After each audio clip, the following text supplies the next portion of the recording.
Well, good afternoon, good morning, good evening, everyone. We have people from around the world on this call. Welcome to the monthly PhD Network webinar from the International Humanistic Management Association. My name is David Wasilewski. Our Institute for Ethics and Business at Duquesne University in Pittsburgh in the United States sponsors this series and other PhD series, which I'll update you on towards the end of our session. But today we are very honored and excited to welcome Diego Arias Padilla from IESE Business School in Barcelona, who will be presenting his work on friend and foe, integrating the logic of gift and the market logic in a corporate giving setting. Diego is going to be presenting his work as part of our format in the first 20 minutes, and then we're going to open up for questions and feedback. If you've not been on one of these before, though I'm seeing a lot of friendly faces and names, please put your questions and comments for Diego in the chat. Just write them there and I will moderate those comments. The way these sessions work best is if we could give as much friendly feedback to the presenter as possible. So please feel free to ask questions, and Diego will gladly field them and answer or ask questions of his own pertaining to his research. So without further introduction, Diego, would you mind taking over? We have 91 signups for this. This is the largest registration that we've ever had for this. So I'm assuming a lot more people will be joining during the presentation, so I'll keep letting them in. Diego. Okay, thank you, David, for the introduction. Hello, everybody. Good afternoon. I'm very happy to be here. I'm Diego Arias. I am from Peru, and I'm currently in my third year of my PhD studies at IESE Business School. And I belong to the business ethics. Share my presentation here. Okay, so this is still a work in progress. This is a paper that I am doing with Professor Joan Fontrodona, and we are still trying to which I hope to be the last phase of this paper, that I am willing to finish it soon. So I will go through the slides, and then by the end we will have the questions, and I will also make a couple of questions so that you can guys help me. So let's begin. So this is friend and foe, integrating the logic of give and the market logic in a corporate giving. So first of all, let me start by explaining that this is a story about the give. 20 years ago, back in my hometown, Peru, I was desperate to make a phone call. I have had 20 Peruvian bill money, and I have no one that was willing to break the money, so I needed coins. The bank that was right there didn't want to break the money for me. The coffee shop didn't want to break the money for me, and so on. I was very desperate until a kid that was working by the traffic light, he approached me and gave me one coin, and he told me, please go ahead and make your phone call. I took the money and I went on and I made the phone call.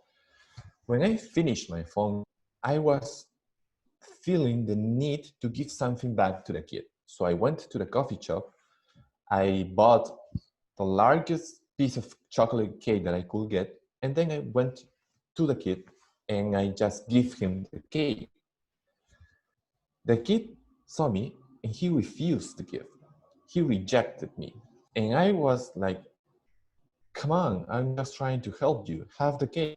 And he replied to me, if you really want to help me, don't give me any gift, buy some bread from me. So I took my cake and then I went home. Since then I have been wondering, what is the gift? why did the kid rejected my gift? It was a great gift, right? It's a chocolate cake. But he still rejected me. 20 years later, while doing my PhD, I decided to devote my thesis to the of the gift. And these concerns that were in my mind starting to get into different questions. For instance, besides what is the gift, I started thinking, will the gift even exist? And also, will the gift exist in organizations? Will the gift exist within management? So that's how all this story began with the gift. And of course, the main thing here is, what on earth is the gift? Is this something that we give to somebody? Is this something material? Would it could be something that is not material at all? So let me please start with some definitions. First of all, what is the logic of gift? And here I will refer to the gift and the logic of gift as the same thing, okay? So as you may know, defining the logic of gift in management is not an easy task. It's very difficult. Why? Mainly because of two reasons. First, because there is a denial of its existence. And second, even if you pass the non-existent thing going on, then the gift will have something of embarrassment or defiance to it. So we know that it's difficult to talk about the gift within management, especially while management is still governed by shareholder maximization value and self-interest, which is the prominent, this very good paper by Goshal a few years ago. So it is difficult to talk about the gift within management. Moreover, the gift has been studied, but not within management. It has been studied a lot within different fields that have different ontological levels, that goes from philosophy to anthropology. So while we were engaging in our literature review, we decided to look at the gift from two main characteristics. The first one is that the gift has a possible reciprocity, which is Mauss, the first scholar that actually did something about the gift in 1954. And second, it's genuine care to engage on it. And this is Godbout. What I'm trying to do here from these two characteristics, which are not the only ones, but we decided to feature this as two of the main characteristics that the gift has in order to transfer the gift within a management setting, is these two. First, that it could have a reciprocity. It could entail reciprocity. And second, that the gift, in order to have this reciprocity, it has to be through a genuine care to help the third party. And this is what Godbout developed in his book in 1998. The thing is that Godbout builds this on the Carnegie paradox that comes from a book that is called How to Make Friends and Influence Them. The main thing here is that when you're trying to help someone, you know that this someone is going to feel the need to do something in return. So this obligated reciprocity, that was more or less what Mauss came for as a conclusion, Godbout, following the Carnegie paradox, mentioned that this possible reciprocity will only happen when the gift has a genuine care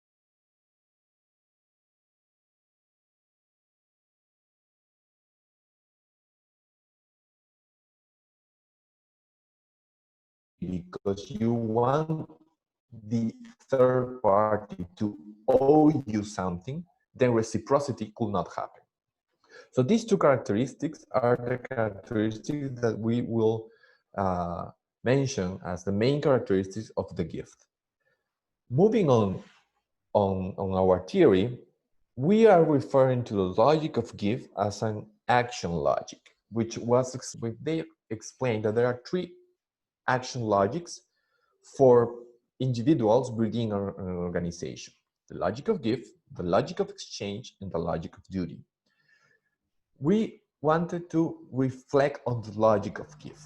So following these two characteristics with the explanation made by Baviera and Guillem, we claim that the existence of the logic of gift in management can be taken as an action logic made by a genuine motive of care for the third party that entails a possible reciprocity.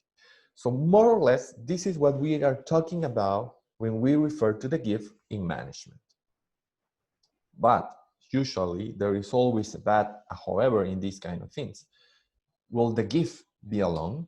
Will the gift is the only logic that happens within management studies or in an organizational setting? We think that no, the gift does not happen by itself. There are different things going on. They are different beliefs within individuals in an organization. So what about the market logic?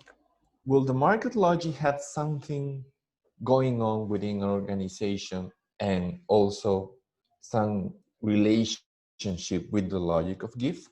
And I have chosen this picture because I think it is perfect. I'm a father, and so I have been in this situation several times where some guy just approached us with a big smile trying to talk to the kids because he wants us fathers to buy a balloon from them.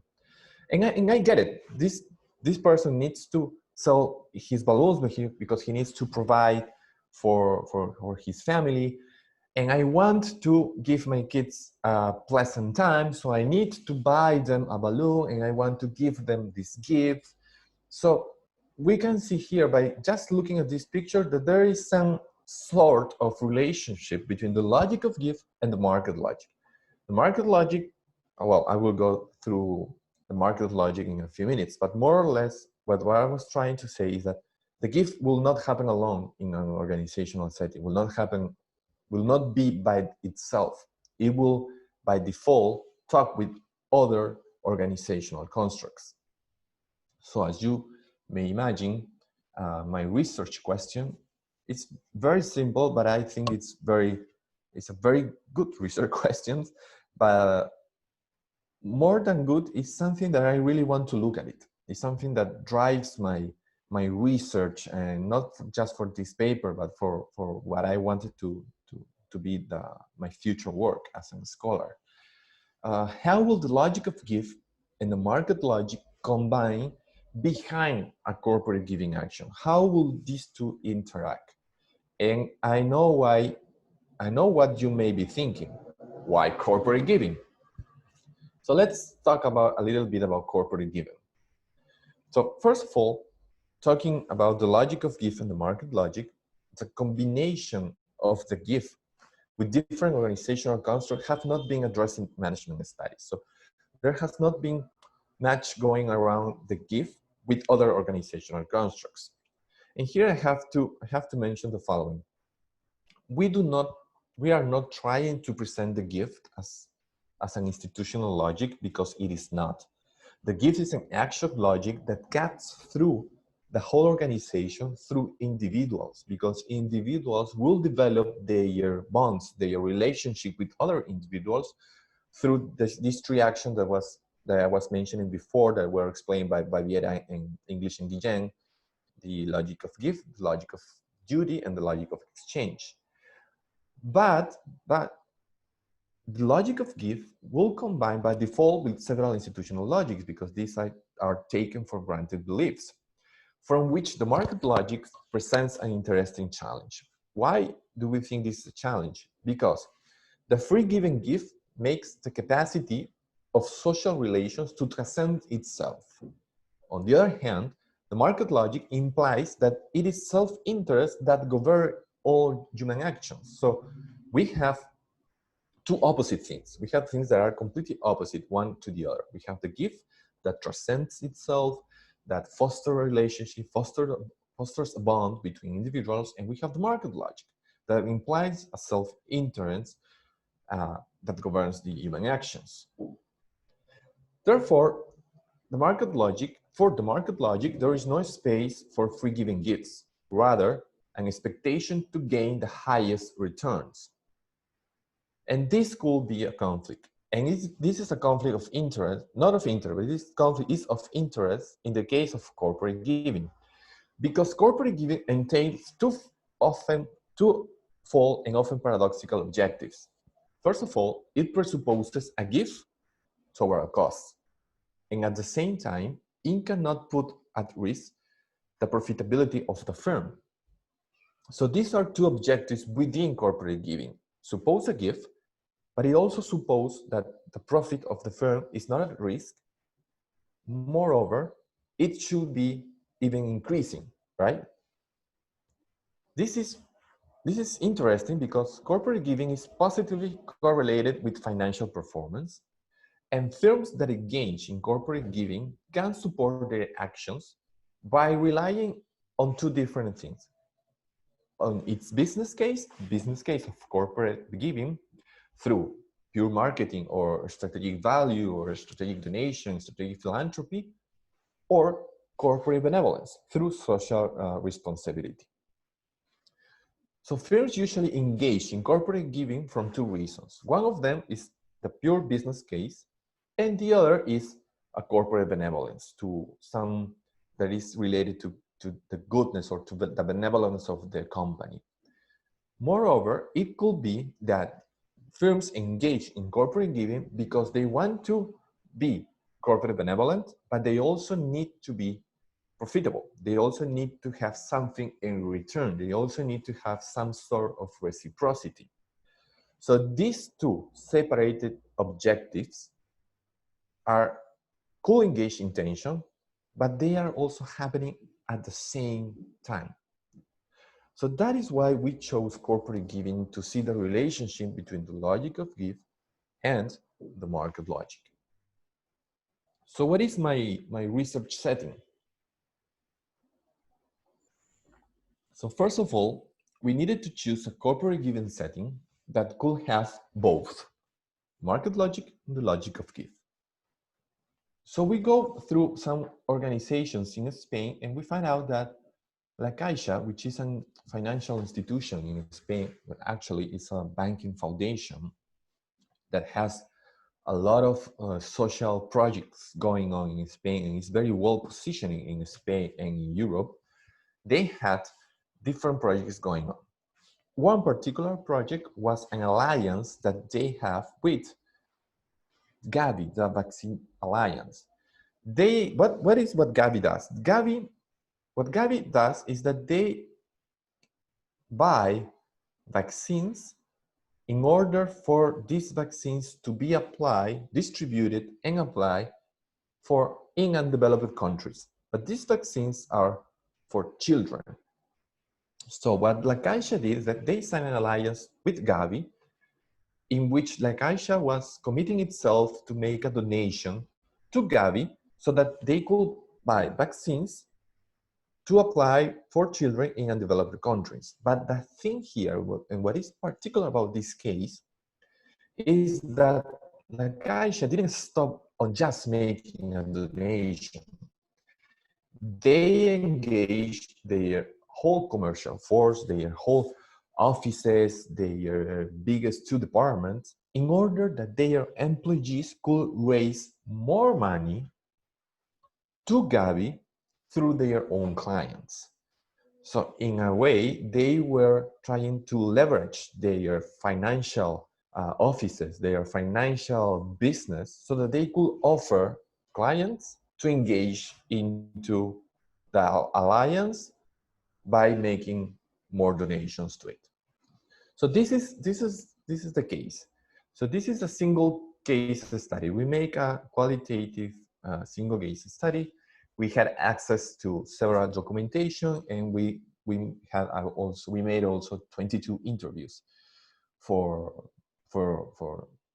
this paper, and we happened to find some interesting findings. So moving on to my findings, our findings show that within a corporate given setting, the give and the market logic engage in 6 mechanisms. There are 6 mechanisms in which these two talk to each other. These were governing, engaging, securing, building out, maintaining, and conflicting. I will go through them in the next slide. Moreover, data suggests that these mechanisms build 2 gift processes, which is the gift triggering, which refers to the start of the gift giving cycle, and what we call the generative gift, which means that the gift will come a generative gift through the interplay that it had with the market logic, which means that these interplays produce new forms of gift, making the gift generative by itself, making itself to produce new forms of gift. But this generative feature could only happen through the interplay with the market logic. So we had two opposite concepts that in the end, by interplaying with each other under a common setting, new forms of gift were produced. So just to go through my coding process and which are my findings, I will introduce you to my, what is called my analytical coding process, or the Joya table. So these are my first order concepts, and we find out that in this mechanism of governing, we happen to find a hierarchy commitment, institutional commitment, and identities. I think the issue here is that the decision to start the gift came from top down. It was the presidency that was willing to engage into this kind of action. It was an institutional commitment in order for the gift to start, in order for the donation to start. It was a whole movement within the institution. And also this institutional commitment was well based over an identity. The next one is how they engage their different stakeholders in order for the gift to start. And here it was made through some sort of CSR framing, because what they were offering their clients was not the possibility to make a donation. They were offering them the possibility to have a CSR project. Okay, it's different. And also they were engaging them, their stakeholders, through trust. Several stakeholders mentioned, I don't care where the money is going. I only care that it's La Caixa that is asking me, and I trust La Caixa. I don't care how they are making these vaccines, how they are buying the vaccines, because this is Gavi that we are talking about, that has a huge backup with the Bill and Melinda Gates Foundation. And finally, sensitivity. They were engaging this through making sense of, these are vaccines that you're making available for children in an undeveloped country. So there was some sensitivity going on there. And this is what made the first process that we call the gift triggering, the start of the gift triggering. Our next first order concepts go and mechanisms, which are our second order concepts, which are securing, building on, maintaining, and conflicting. First is that they needed to secure the donation. They have the engagement needed to different stakeholders on making the donation. Now they have to secure the goal. How did they engage? How did they secure the donation? How did they secure the gift? Because they started to take consideration of the donation, of the gift, in a transparent way, in an efficient way. They managed to focus their donation, such as they managed to focus it at the point that they could say, your money is going to buy vaccines to attack pneumonia in Mozambique, which is something that doesn't occur often within donations. Here they were saying, if you give us, for every euro that you give us, 0.97 cents are used on buying vaccine as a product. From top down, in order to control the donation product, it was being considered as another financial product. So they secured the donation with this controlling system that were happening top down. Our next mechanism is building on. So once the donation was secured, they needed the gift to build on some features of the market logic. How did they do this? Because they did this by relying on awards. They were giving awards to their employees because they were controlling them. For instance, they were mentioning in these meetings, how well are you doing on your renting? How well are you doing on your mortgages? Oh, by the way, how well are you doing on your Gavi donations? So for the people that were giving or that were reaching a higher number of donations, these people were giving awards. They were also leveraging on the strong partnership between La Caixa and Gavi, between Gavi and the Bill and Melinda Gates Foundation. They were using their whole commercial force, their whole commercial practices. They were engaging in different commercial practices that is not financial and it's not banking at all.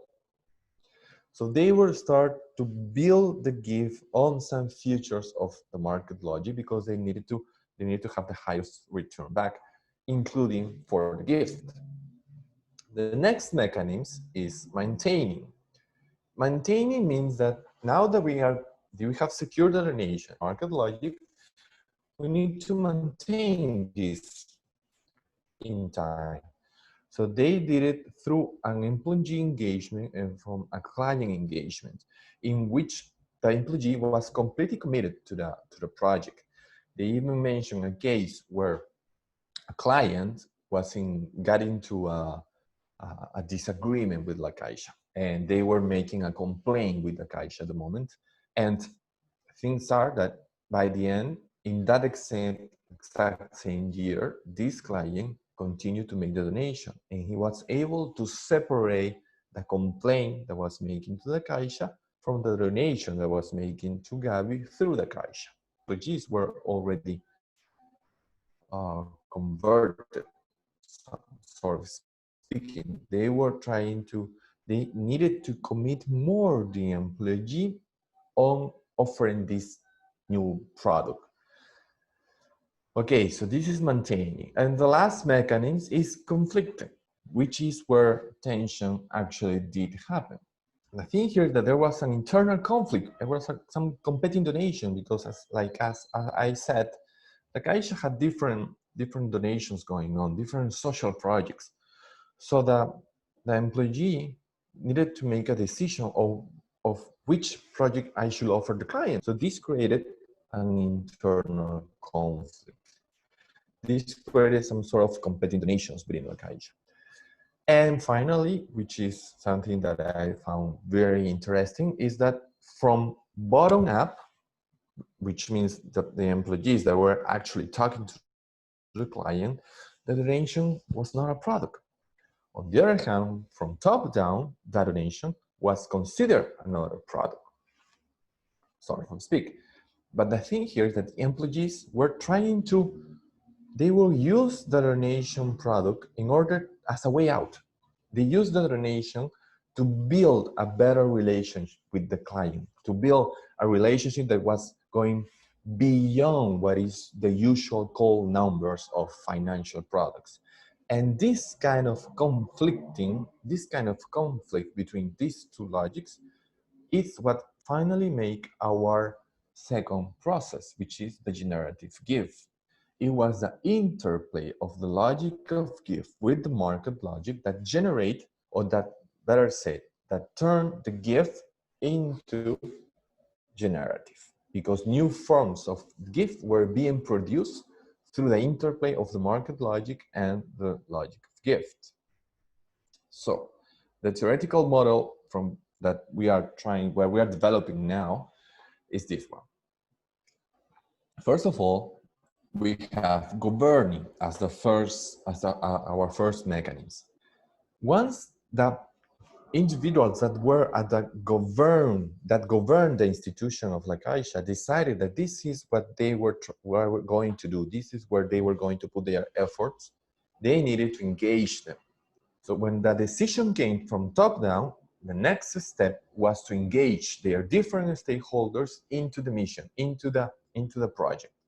And this is what we call the gift triggering. The next step was to secure the donation. We have the order, we have the engagement, now we need to secure the donation. And they secure it through the consideration of that donation as another product from top down. Once it was secure, then we needed to start building the gift on some features of the market logic in order to continue this securing feature of the gift. Once it was built and once it was already secure, we need to maintain this donation path. So we did this maintaining through an extra engagement of the client and the employee. And finally, we arrived to the conflicting moment when this tension started to produce some sort of conflict, and these four they made what we call the generative gift, which is like how the gift produce in itself new forms of gift, new forms of donation.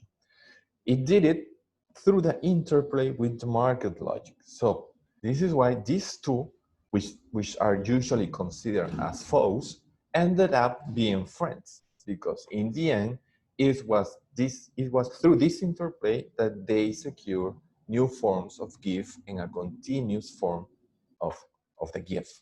So this is the whole theory that we are trying to develop right now. So so far that's all that I wanted to share with you. So I'm really looking forward to your questions. Or David, if you allow me, I can make a question about this theoretical model and see how the audience react, or maybe you already have some questions.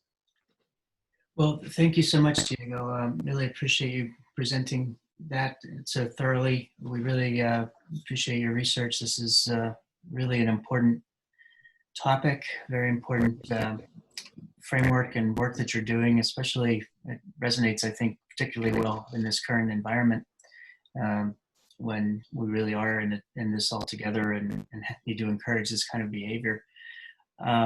So I think this is really timely.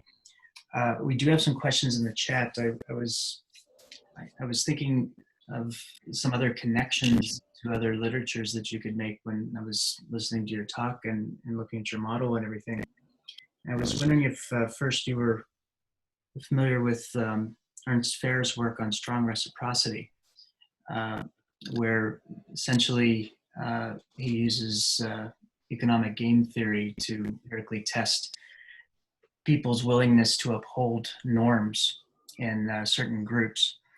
And operating at a corporate level, I think this could be applied within an industry, within a certain profession, to see if there are any sort of crowding out effects of companies that don't engage in the gift giving, sort of gift giving as a principle.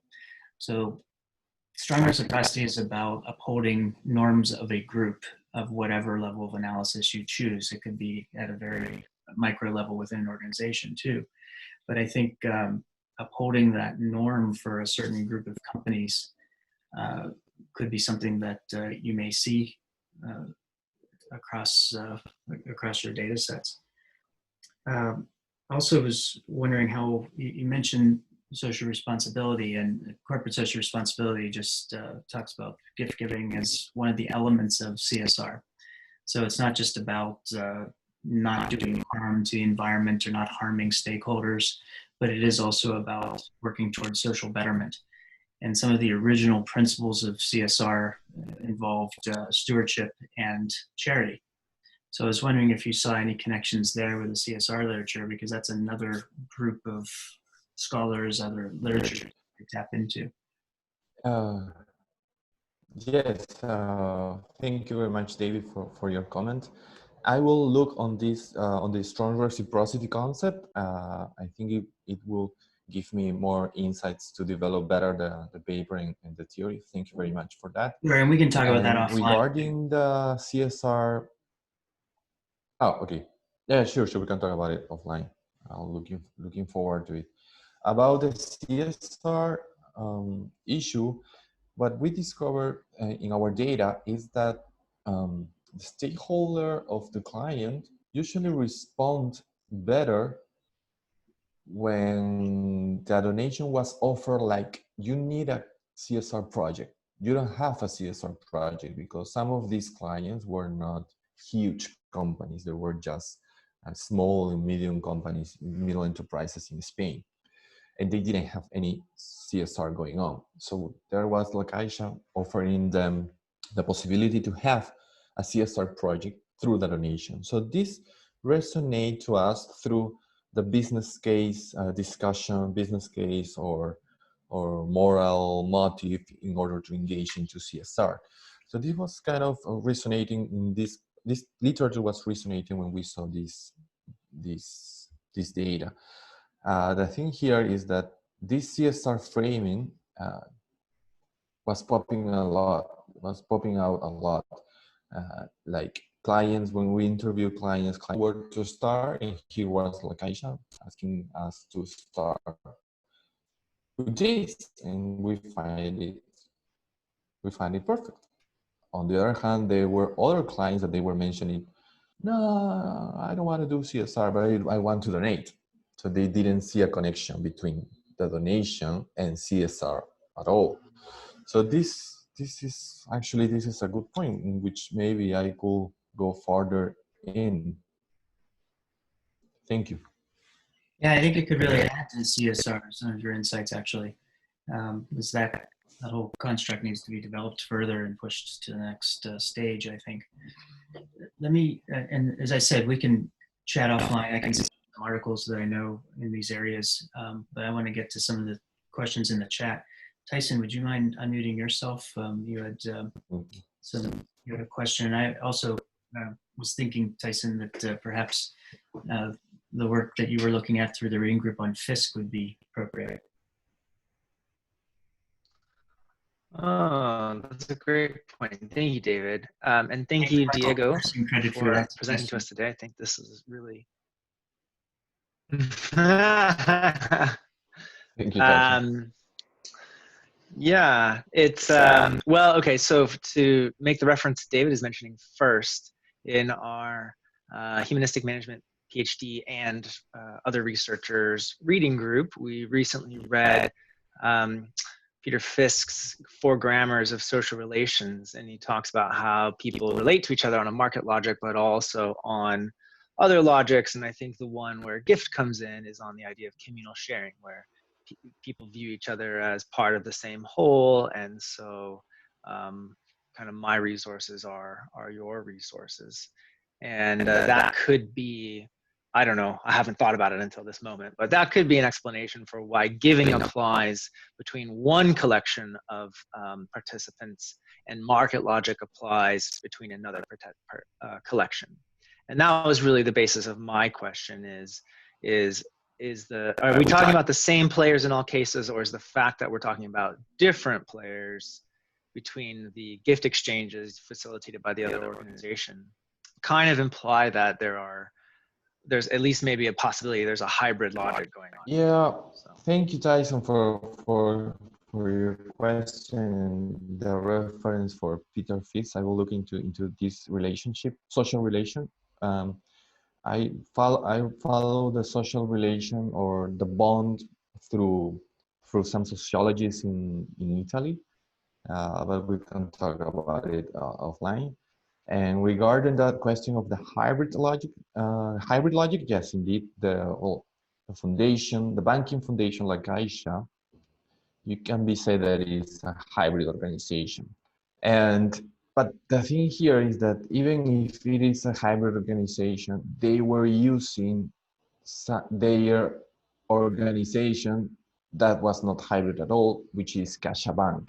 So the thing is that there is a foundation and it owns different businesses. One of these businesses, and has to be said, the most important one is CaixaBank, which is a bank in the traditional way of banking business. And they were using the bank commercial practices. They were using the bank's commercial force to get donations that were being made through a foundation to Gavi.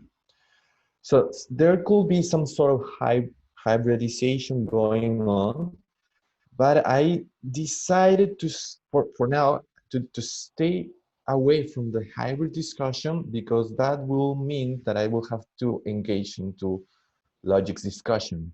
And the thing here is that the GIF is not an institutional logic, and I could not explain that it is, when fact is that it is not.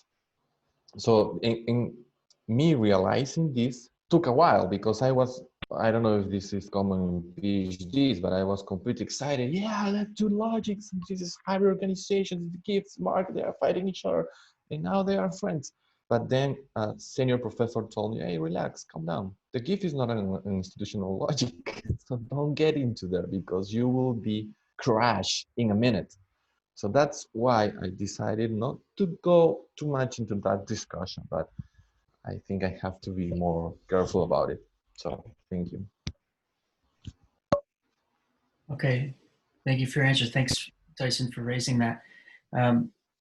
We have questions. I'm not sure we're going to get to all of them. There's quite a bit of interest here in your work here.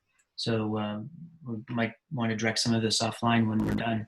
But Michael Pearson had some comments to make, and he is now able to speak. Michael, are you there? We may have lost Michael. So let me move on, and we can come back to Michael. No, I'm here. Sorry. Can you hear me? Yes. Yes, Michael. Hi. Hey, Diego. How are you doing? See you. Thanks, David. Yeah, I just wanted to follow up on the Fiske work. Alan Fiske has the 4 grammars, right? And one of them is equity matching, or equality matching, I think it's what it's called. And it seems to me that the kind of gift that you're talking about may be that. And so I just wonder in what way you might be able to use those 4 grammars as a framework, because I do think then you can use the logics framework better, and a gift can become something, not in the sense that it's just like a total giveaway, a pure hearted, which it is not, even in the case of Kaisa, I think. So in that sense, I think you may be able to give yourself a little more theoretical strength and leeway to engage with those discussions, because Fiske says that, yeah, those are the foundational grammars, but of course, the narrative and the language that an organization uses is using 4 different grammars and weaving them into each other. And so then maybe you have more flexibility in staying away from the complete purity of the defined construct. But that's just a suggestion. Thank you, Michael. Yes, indeed, the 4 grammar school could definitely help me. I will go into that as soon as I can. I should have gone to the PhD reading, but yeah, definitely it will help my theoretical model. So yes, I will go into that. Thank you very much. All right, thank you, Michael. Ravi, you had a question in the chat. Would you mind unmuting yourself? Yeah. Arias, the basic conceptualization of gift in your research appears to be more dyadic, meaning a giver and a recipient, and then reciprocating and so forth. But there is, pay it forward movement. If you just Google search, you would know. You pay somebody to help somebody else, and that somebody else pays somebody else, and so forth. It's not dyadic, but it's more like a domino effect.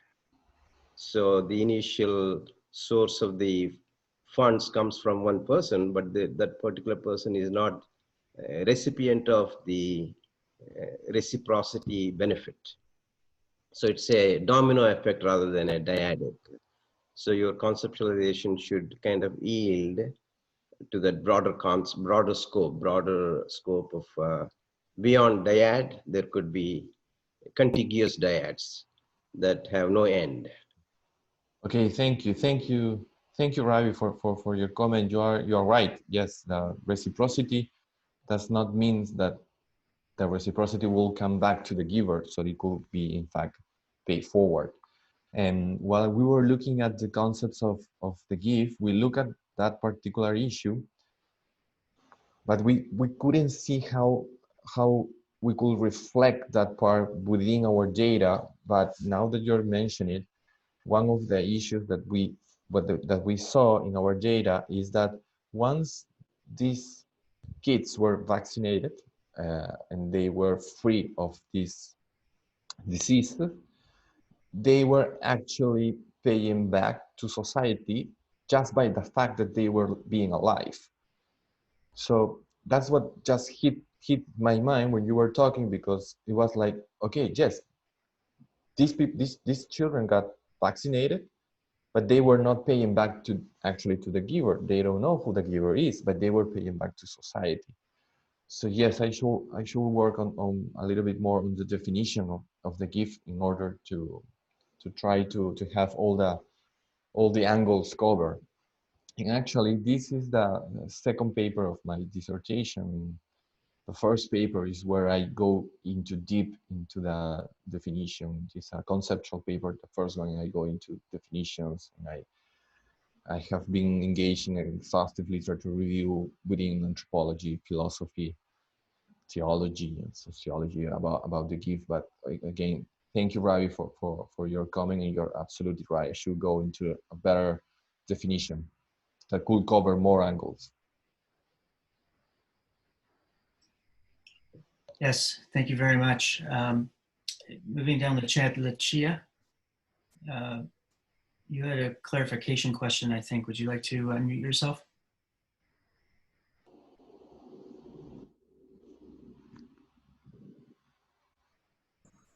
Thank you. I was just responding to one comment, and I was a little bit confused because the writer was talking about a gift from a person to another, and that another person and leads to a domino effect, and it's sort of a movement.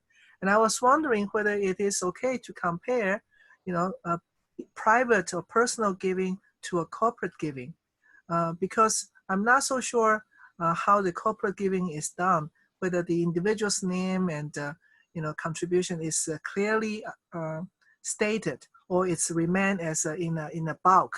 So I was wondering whether we are crossing the different aggregate. That's why I was asking for clarification. Well, thank you. Thank you for the clarification question. Yeah, this could be confusing because I was talking about a different unit of analysis, which is the corporation that was making this donation. But in the same way, one of the stakeholders that actually were making donations were also individuals, were persons. So this was more an aggregate effort between individuals, which was a tiny portion of the donation, but it happened, and the donation made from clients from their own company. So this could also be engaging into the donation, into the gift giving cycle. But again, I don't see how, or I don't see why not, this could also have a movement into pay. But I have to be also careful about the unit of analysis, because otherwise I will confuse my readers. So thank you very much. Okay, thank you, Lucia. Dr. Hugendijk, would you mind asking your question? Thank you, Diego. I think I consider it a gift to hear your story. Oh, thank you. And it might even be generative in such a way that your story generates something with me. But I put already an example in the chat, but I always need the first question to get to my real question. And that is more like, I would call the most generative gift, that would be the gift of life, giving birth. And that is pure asynchronic giving. And that brings me to the question whether, and that's quite fundamental, it's maybe an easy question, can you actually speak of the word giving in terms of an activity of a corporation or an organization, a construct? the word giving seems so much related to a person, and we have to take care, especially in academics, about how we give human qualities to organizations, like healthy organizations, living organizations. I think it's called anthropomorphism. So can you really speak of giving related to an organization? So that is actually my question. Thank you very much for your question. Indeed, it's a question that prompts a lot of doubts and a lot of thinking.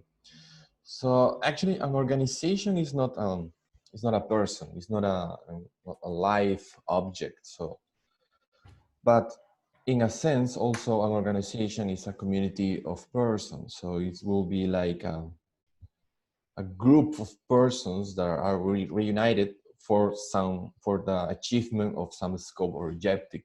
So it will be like this objective could be the giving action, which will not be the same as in a person giving. That because it will throw again the discussion about why will they give? Why will a corporation give? Because it is benevolent, or because it is following the business case. But then again, could an organization be benevolent if it is not an alive being? So this discussion, I think it goes in a different level of analysis. It needs a different level of abstraction in order to be able to answer it quite well. So I do touch some of these issues in the first paper of my dissertation, but I haven't resolved it yet in a way that I am completely satisfied. So I still need to go into it, and I hope I will come up with a. I hope I will have come up with a better answer, but that's all I have for you right now. Thank you. Hey, I'm afraid the hour's gone very quickly, and we're running out of time. So I only have time for one or two more questions. There are others that we're not going to get to in the chat, but I have put the email addresses in the chat too. So Diego's email address is there. You can email him your questions, and I can follow up with all of you as well. Risha, you had a question. Yes, please. That would be awesome. Would you like to unmute yourself, Risha?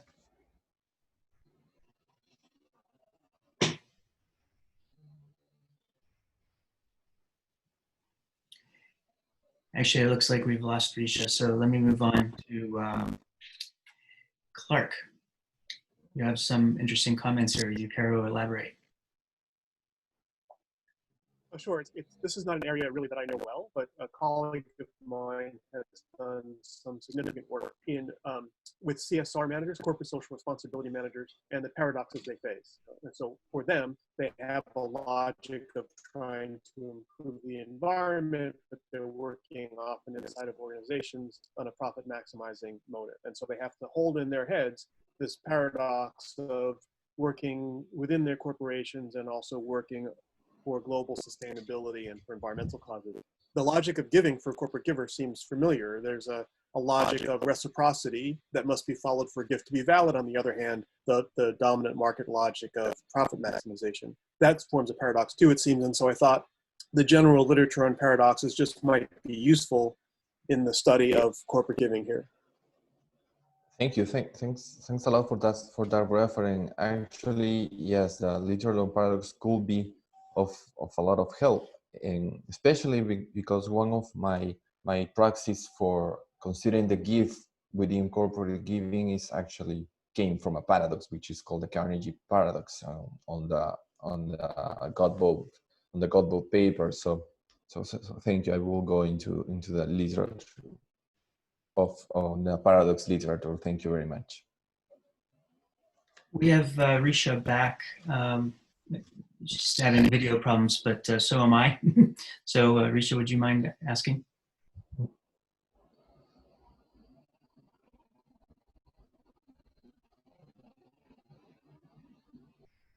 Okay, she may. Am I audible? There you go. Hi.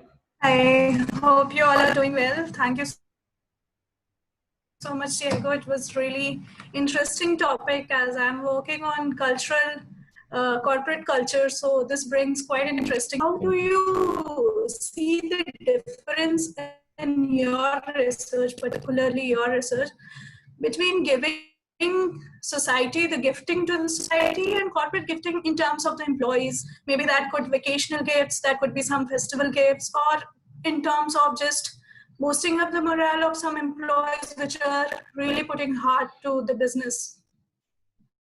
Okay, so thank you very much for your question. Indeed, there is a difference between the corporate giving and the giving that was happening through the employees and through particular individuals.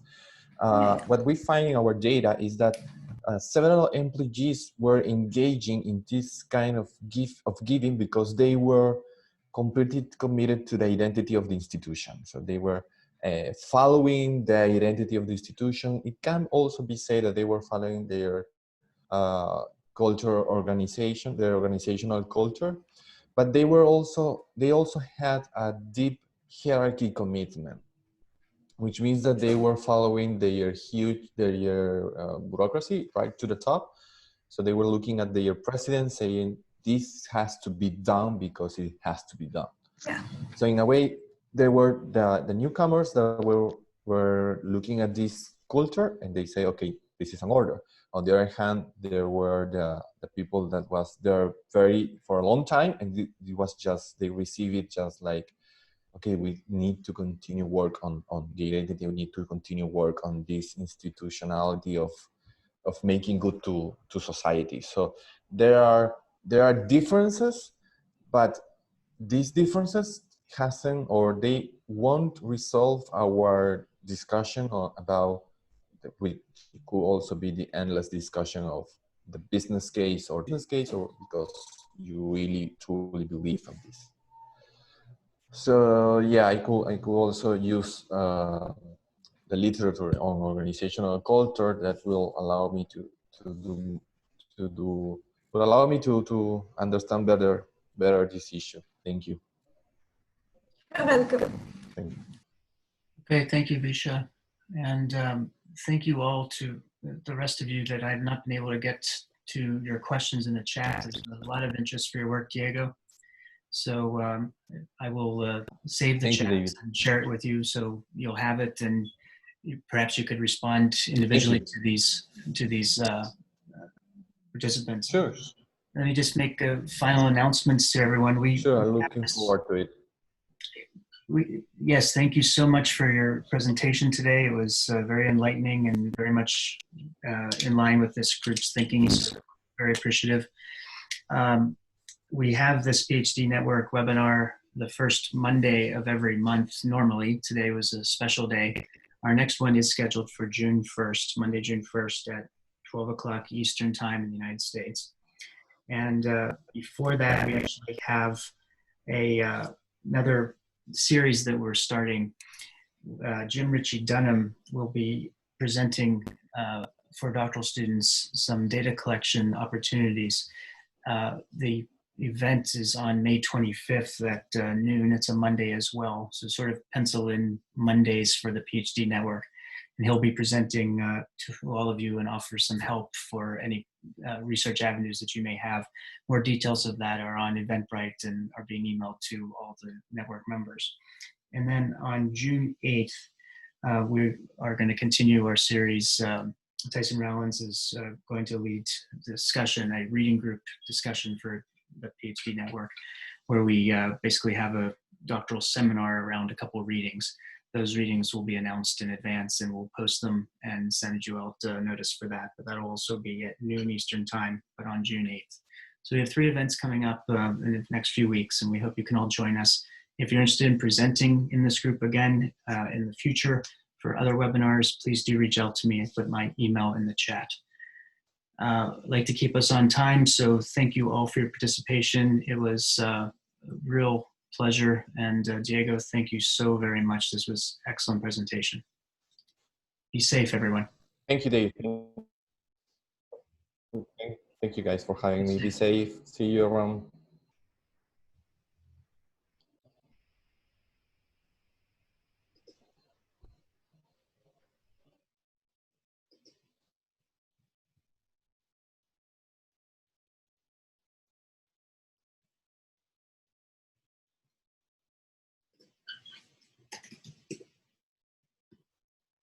Thanks, Diego, and thanks, David. Hi, Michael.